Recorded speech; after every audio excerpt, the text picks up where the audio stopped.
From the close audio studio that is my room, I'm Edward Fawcett. This week, we are bringing you the results from the second week of the Square-based online tournament, a little bit earlier than last time. Honestly, the main issue was our weather reporter. He's very unreliable, and we think we're going to have to replace him. Speaking of replacing him, have you got any news for us? Yeah, he's been getting right on my nerves. That means you. Yes, we have indeed got results here from the second week of the Square-based online tournament.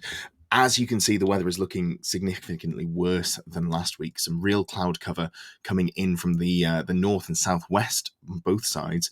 There are still patches of sun, but there's some real swampy, stormy weather brewing in the jungles of Lustria, and I wouldn't recommend heading over to Kemri because the temperature is so hot that it will be seeing off the elderly.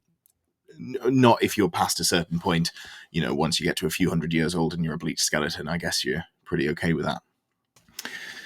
For anyone who hasn't joined us before, this weather system is definitely real and totally not made up, and it's not about a place that doesn't exist.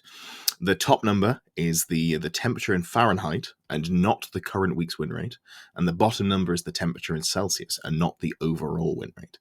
Somehow the maths works out of having 63 degrees Fahrenheit and 56 degrees Celsius. You work it out. Anyway, Beastmen are looking great. They had a really solid week. 5 wins for the Beastmen players this week so far. Just, solid, running people down, getting that sort of 50-50 or slightly above win rate that I expect to see out of them. The Horse Lords of Bretonnia had a very even week, and they're pretty even overall. The average win rate at Espot so far is 47.67. If you factor in the fact that there are some draws, you do end up with some... a slightly lower than 50% win rate. So they're looking at a 47% win rate this week, 48% win rate overall. This week they had 7 wins, 7 losses and a draw, looking pretty middle of the road, which is interesting because we expect Bretonians to do pretty well. Moving on, we have got the Chaos Dwarves, and it's a little bit colder for the Chaos Dwarves, but that makes sense because they are in the north. So this week, the 7 players only managed to get 3 wins between them, which is not, not dramatically bad, and that does drag their win rate up a little bit, actually, because they had a pretty poor week 1. They're up to a 36% win rate overall for the Chaos Dwarves. Then we have got the Dark Elves. Dark Elves also went for 3 wins out of 7 players, but they had a slightly better week 1, so that drops them to a 50% win rate overall. Interestingly, Dark Elves doing pretty okay in the early stages. I think people really just sussing out that the dragon is very strong. There's not really all that much else in the book, but it's a really good dragon that you can bring if you're playing Dark Elves. In terms of vast improvements, we've seen Dwarves go 4-4 this week, which is a real step up from their 2-6 last time round. We're looking at a 50% win rate for Dwarves, 50 degrees in the Dwarf mountain holes, and then we've got 38% overall. That's 6-10, I believe, for their entire win rate. Moving on again, we've got the Empire, and Empire have just had a second lackluster week. I'm not sold on Empire in this event. I'm not sure that they're going to recover later on. I was hopeful last week, but I think this is signs of things to come. We had 3 wins, 1 draw, 4 losses, which is not terrible, but when you're trying to claw back a fairly poor win rate. Then we have got the High Elves. High Elves, again, doing better than last week. The High Elf players last week were, I think, 1-4, and this week they're 2-3, which is better than it was, but still not particularly impressive.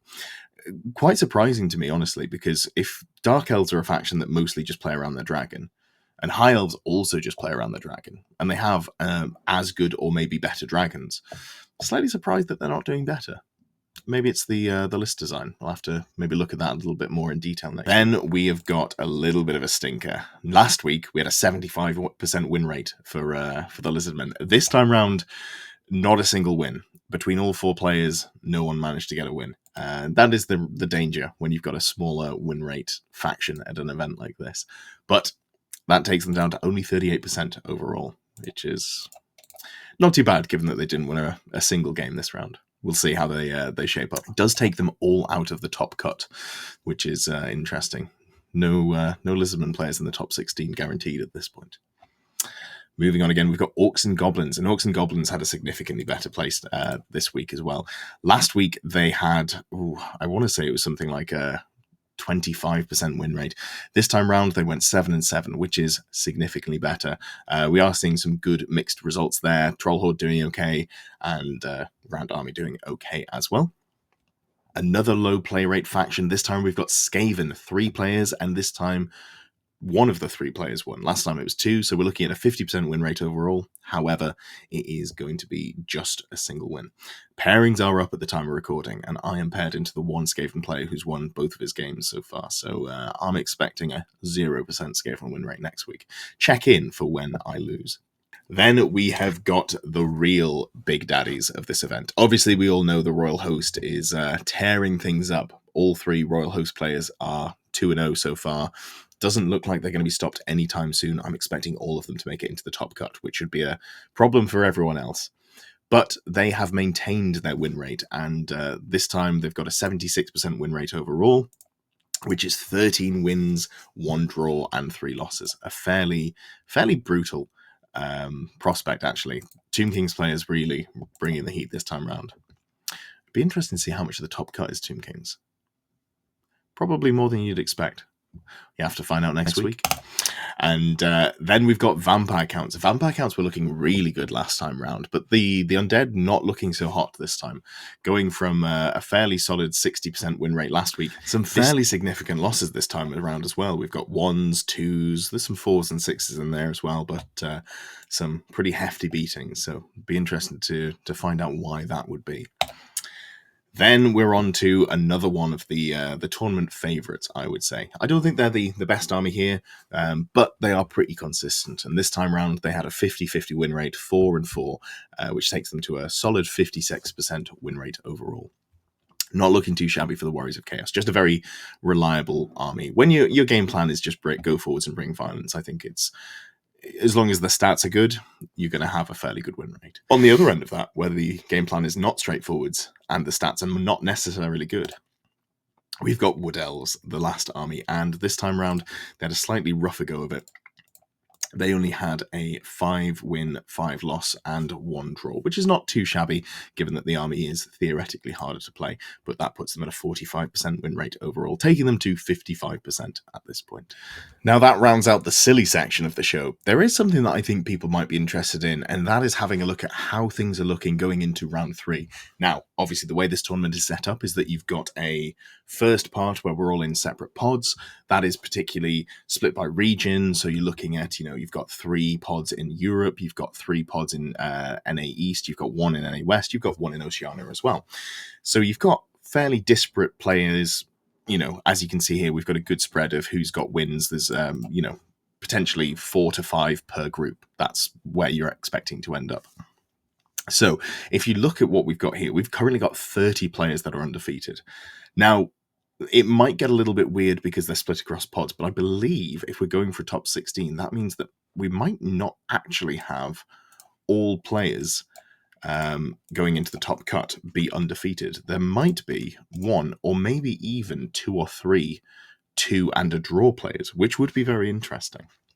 Also, given the size of some of the pods, especially EU1, which is the pod that I'm in, there might be 3 undefeated players. So I'm not 100% sure how it's going to work, but there is a small chance, I guess, that someone could go 3-0 and not make it into the top cut. We'll see. But we've got all of the undefeated players here from lines 4 through 33. I am in here. Quite low down, I have played 2 fairly cagey games, I would say. But we have got up at the top, we've got 2 players that are 39 out of a potential 40 battle points. No one's done the full 20 twice, which I think is interesting. Up at the top, we've got a Tomb Kings player, we've got, which is Mortuary Cult, we've got a Wood Elves player. Up near the top as well, we've got more Undead, we've got Tomb Kings, we've got Denarius with the Royal Host list, another couple of Wood Elf players, we've got the first Orcs and Goblins list, which is Troll Horde. I think that's really interesting. I don't think Troll Horde is a list that I would want to take to a GT because I don't know that it plays well into the general field. Like, I don't know that you'd get 5 good matchups, but maybe I'm going to be proved wrong. I'd love to be proved wrong. I think it's a really fun list, and I'd be excited to see it do well. Next up, we've got another Tomb Kings. Then we've got a Beastman and a Bretonnian list. The Bretonnians is playing Exiles. which is what I'd expect the well-performing lists to be doing. More Tomb Kings, not really surprising, given that they've got a massive 75% win rate. A huge chunk of the top cut is Tomb Kings. We've also got, let's have a look here, the first Warriors of Chaos list, more Bretonnians, Vampire Counts again, more Tomb Kings. We've got Garth with Dark Elves, absolute hero. Love to see an undefeated Dark Elf player. Then there is more Orcs and Goblins, Tomb Kings, Warriors, Warriors, Wood Elves, Bretonnians, Skaven. That's the spicy one. Anubis is, I believe, my round 3 pairing. So either one of those Wood Elf players is going to be knocked out, or Skaven won't make it to the top cut. You'll have to wait and see for next week. And then the bottom there is Wood Elves. Just looking at the draws, there is Kairos with Vampire Counts, who's currently 1 win and a draw. So in the, potentially set up to maybe get that 16th spot. I don't know if that's how it's going to work, but we'll have to see. In terms of the split, we've got 11 Tomb Kings players and 2 Vampire Counts, which leaves 13 out of the 30 lists as Undead, which is quite a large percentage, I would say. Beastmen, not so many, just the 2 there. Bretonnians, we've got 3. Dark Elves and Skaven, we know we've only got 1 of those. Orcs and Goblins, we've got a couple. 1 Troll Horde, 1 Grand Army. And then finally, we've got the Wood Elves and Warriors of Chaos, which is, we've got 5 Wood Elf players and 4 Warriors of Chaos. More impressive for the Warriors players, honestly, because there are more of them. Sorry, less of them than the Wood Elf players. What are you expecting to see? Are there any factions that you're surprised to not see here in the top cut? I think this pretty much mirrors what I'd expect to see. I'm not sure there's any factions that I would have expected to see in Undefeated at this point, but let's just have a quick look down, just in case there's anything that we've missed that's obvious. I guess Chaos Dwarves is the one that I wouldn't have been surprised to see, an undefeated Chaos Dwarf player. I think Chaos Dwarves can build very strong lists, so maybe that's one that we could have seen sneak through. But spicy stuff.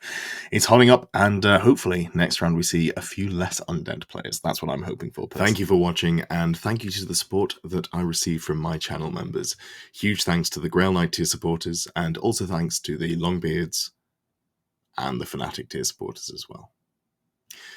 If you want to support the channel, you too can become a member. The link is down below the video. But if you don't want to give me any money, which is entirely fair enough, I would appreciate the thumbs up, the comments, all of those good things that help me get found in the YouTube algorithm. They really help, and they've been helping grow the channel, and I appreciate the support that I've been given.